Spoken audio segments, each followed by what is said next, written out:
Hello world and welcome back to Stuff We Do, where we do all the knife stuff you love. Knife reviews, knife tests, knife modifications and outdoor stuff with knives.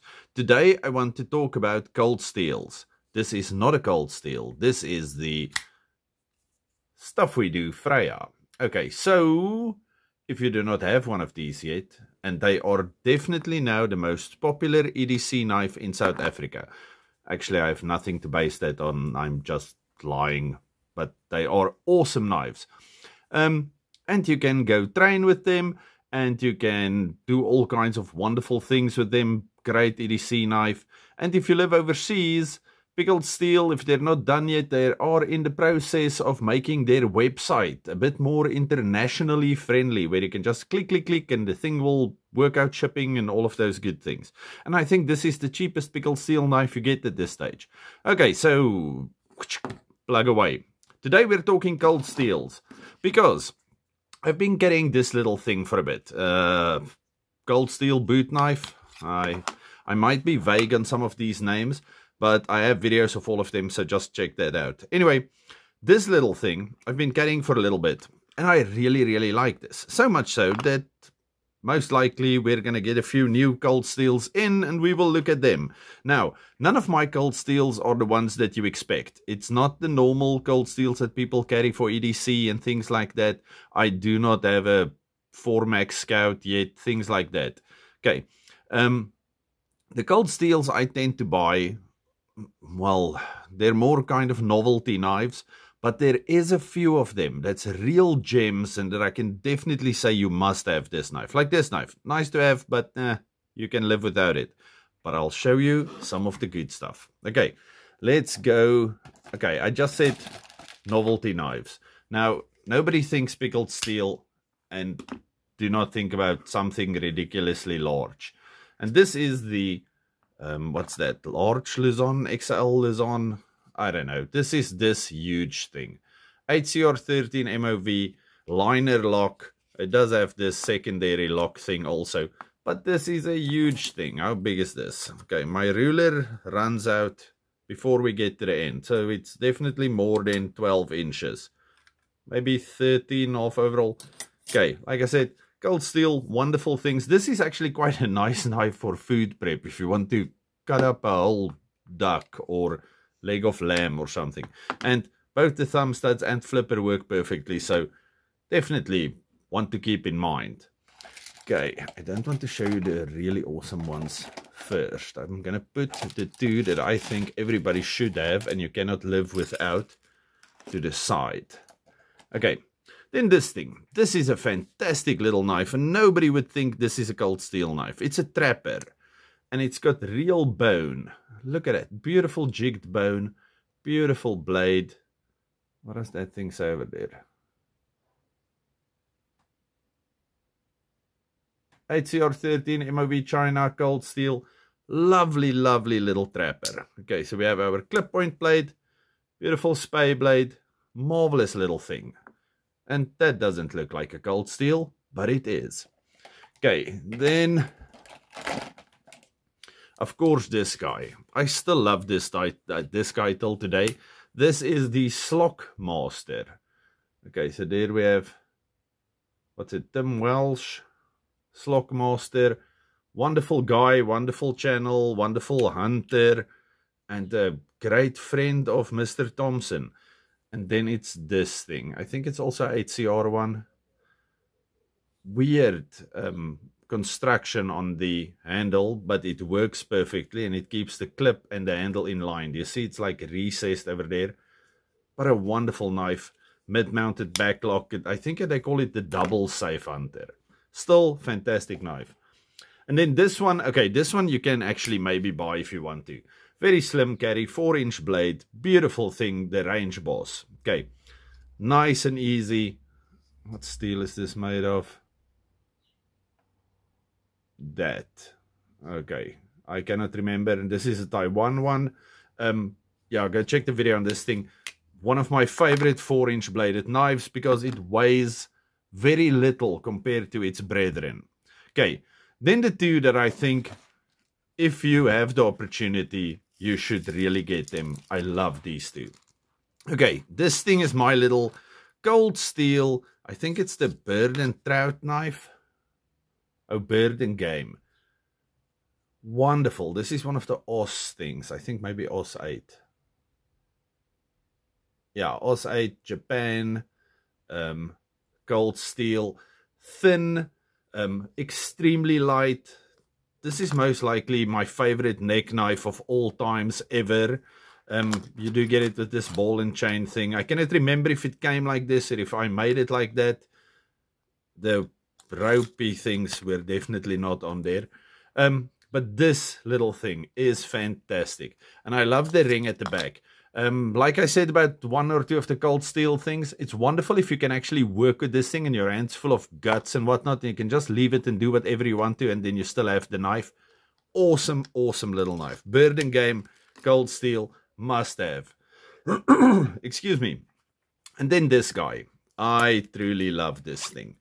This is like a, I don't know, awesome buck knife with so many extras. Okay. It does not have a backlock. Okay. This is the Ranch Boss. Not Range Boss, Ranch Boss. Okay. We have these beautiful shields on the side. We have this faux bone. I'm pretty sure it's fake bone. This faux bone, but it's wonderful. Bolster, stainless steel. They do, everything is attached with Torx bits, so that's great.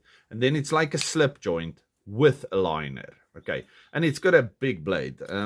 Let's just quickly see. This is more than 4 inches. Okay, so it's big enough to work with. Now, I love this thing, and I think this is SK5. Yes, SK5, China. But SK5 is one of my favorite carbon steels. Okay, so let's just see. No real horrible discoloration, or maybe I cleaned it at some stage, but you can see it is a bit oily, so I actually do kind of oil this thing. It might just be fat from some kind of meat. Anyway, and you get it in this beautiful, nice leather sheath, thick, wonderful. I just do not love, you know, when they just cut the slits in it, so you can actually see from the inside.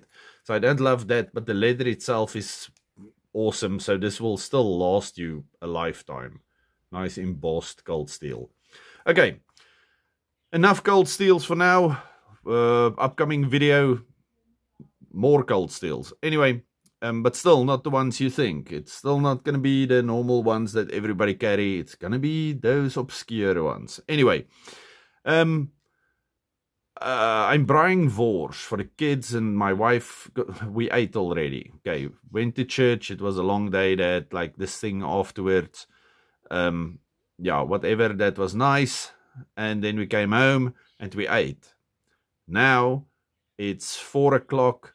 We're kind of hungry, but not really. And I'm in the mood for something weird. So I'm going to make my weird hobo food and just braai wors for them so they can eat like boerewors rolls, which is like a hot dog with boerewors in it. Okay. Okay, we're at church. I am here with the kids in the play area. And today is going to be a big thing. Anyway, it's about just before 8. Okay, at this stage I'm hiding in the bakkie and there's millions of kids making balloons. It's, what, 10:30? Hopefully in about half an hour or hour I can be at home.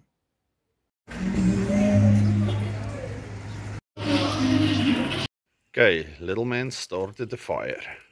Okay, we have a very smoky fire, but it started. Okay, today we're doing, well, this is late. It's like 4 o'clock, past 4. Anyway, so we're doing a late lunch. Now the kids just want boerewors rolls, so we're doing some rooikraans boerewors, the thin ones. And I'm doing meatballs in gravy from Bull brand and some no-name brand baked beans. They're going into the pot. The egg is also for me. So for the kids, the other nonsense will be for me, but I'll show you what I do.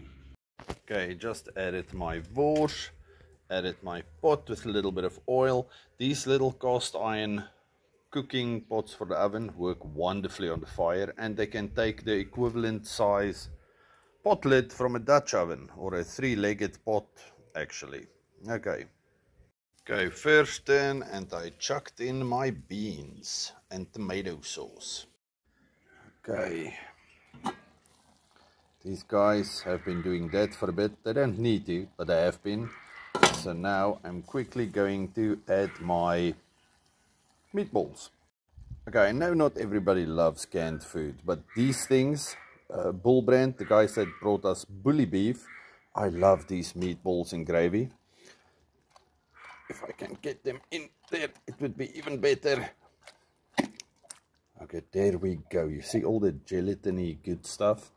Okay, so that's in there now. Now I'm just gonna pretty much warm it, but I'm sitting next to the fire, so it's gonna take a long time. And then I'm gonna do my egg in there as well, and then I'm done. Okay, it's time to add my egg and the secret ingredient. Okay, let's see if I can do all of this one-handed now. Okay, can I make a little divot? Not really. That's fine. Okay, you just go line there. Okay, don't burn.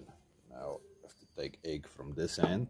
I am not good at doing this stuff one-handed. Haha, like a boss. Okay, and then we just put that thing back on there, and I will show you what it looks like in a little bit. Okay, and now for the secret ingredient. That thing is very close to shop. This stuff, Aromat Original Seasoning, Knorr. Just add a bit of that. Delicious. Okay, I'm gonna let this go for a minute, covered, and all of you, oh, I'm gonna say goodbye now. Okay, if you have made it till the end of this video, you are fantastic. Have a fantastic week. All the best to all of you. Stay safe, happy, and have a good one. Goodbye.